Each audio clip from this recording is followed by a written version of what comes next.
Guys நம்ம ரொம்ப நாள் கழிச்சு ஒரு பார்சல் அன்பாக்சிங் பண்ண போறோம். இது வந்து பாத்தீங்கன்னா ஒரு ஸ்பெஷலான பார்சல் தான். அதாவது நம்ம ஜூலை மாசம் வந்து பாத்தீங்கன்னா ஒரு லாங் ட்ரிப் படிக்க போறோம். அது எந்த ஊர்னு சொல்ல விரும்பல. அதுக்காக வந்து பாத்தீங்கன்னா தேவையான ஆக்சஸரிஸ் நம்ம வந்து பாத்தீங்கன்னா இப்போதே கலெக்ட் பண்ண ஆரம்பிக்கிறோம். இதுல ஃபர்ஸ்ட் வந்து பாத்தீங்கன்னா சீட்டு தாங்க. நம்ம ஆர்டர் பண்ண பிராண்ட் வந்து பாத்தீங்கன்னா ஆஸ்பி காட்டுங்க. இது வந்து பாத்தீங்கன்னா ஒரு பிரீமியம் ஜெல் சீட்டு தான். இதோட பிரைஸ் வந்து பாத்தீங்கன்னா ஸ்கிரீன்லயே உங்களுக்கு தெரியும் நினைக்கிறேன். 1452 வருது. இந்த பொருள் நம்ம ஆர்டர் பண்ண 1 டேல வந்துருச்சுங்க. சோ இப்போ வந்து பாத்தீங்கன்னா நம்ம கைக்கு வந்த பொருள் நம்ம அன்பாக்சிங் பண்ண போறோம். இதுல ஒரு சின்ன பிரச்சனை வந்துச்சுங்க. அதாவது நம்ம ஆர்டர் பண்ணும்போது பாத்தீங்கன்னா ஓபன் பாக்ஸ் டெலிவரி கொடுத்திருந்தோம். அதனால அவங்களே செக் பண்ணி தான் கொடுத்தாங்க. நம்ம வந்து பாத்தீங்கன்னா இது செகண்ட் டைம் தான் அன்பாக்சிங் பண்ண போறோம். பட் உங்களுக்கு இது ஃபர்ஸ்ட் டைமா இருக்கும். முடிஞ்ச வரைக்கும் நம்மளோட சேனல் சப்ஸ்கிரைப் பண்ணிட்டு இன்ஸ்டாகிராம் பேஜ் ஃபாலோ பண்ணி வச்சுக்கோங்க. அப்படியே ஒரு லைக்கை மட்டும் தட்டிட்டு போயிருங்க.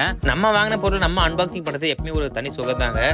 இந்த சீட்டோட குவாலிட்டி வந்து பாத்தீங்கன்னா உண்மையிலே தரமா இருக்குங்க. எனக்கு இதுக்கு மேல கவர் பண்ணிருக்க கவர் வந்து பாத்தீங்கன்னா பிரிக்க மனசே வரல. ஏன்னா வந்து பாத்தீங்கன்னா இது அவ்வளவு சாஃப்டா இருக்கு. நம்மளோட லாங் டிராவலுக்கு வந்து பாத்தீங்கன்னா இது ரொம்பவே யூஸ்ஃபுல்லா இருக்கும். இன்னும் கொஞ்சம் நல்ல இதோட யூசேஜ் எக்ஸ்பீரியன்ஸ் எப்படி இருக்குன்னு மறக்காம நான் போஸ்ட் பண்றேன். இந்த வீடியோ உங்களோட டிராவல் ஃப்ரெண்ட்ஸ்க்கு ஷேர் பண்ணி விட்டுருங்க.